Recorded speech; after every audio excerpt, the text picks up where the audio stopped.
এক গ্রামে এক মুরগির পাল থাকত। মুরগিগুলো সকাল বিকালায় খেতে খুঁজে খায় আর শান্তিতে থাকে। তাদের মধ্যে সবচেয়ে চতুর মুরগিতে ছিল রিতা।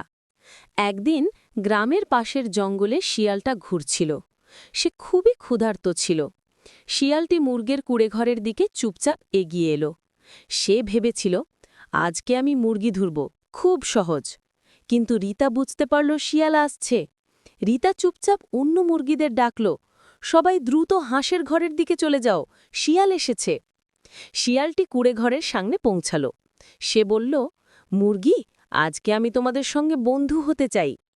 রিতা ধীরে ধীরে এগিয়ে এসে বলল, শিয়াল দাদা, আমরা তোমার বন্ধু হতে চাই, কিন্তু তুমি যদি আমাদের ধরে খাও তাহলে কিভাবে বন্ধু হতে পারবে? শিয়ালটা লজ্জিত হয়ে পিছিয়ে গেল। তারপর সে ভাবল, সত্যি, বন্ধু হওয়াটা খাওয়ার চেয়ে ভালো। তারপর থেকে শিয়াল আর মুরগিরা একসাথে খেলতে লাগল। শিয়াল কখনো মুরগি ধরে খায় না, আর মুরগিরা নিরাপদে ঘরে থাকে। শিক্ষা: চতুর্য এবং সতর্কতা রক্ষা করতে সাহায্য করে, আর সত্যিকারের বন্ধু কখনোই একে অপরকে আঘাত দেয় না।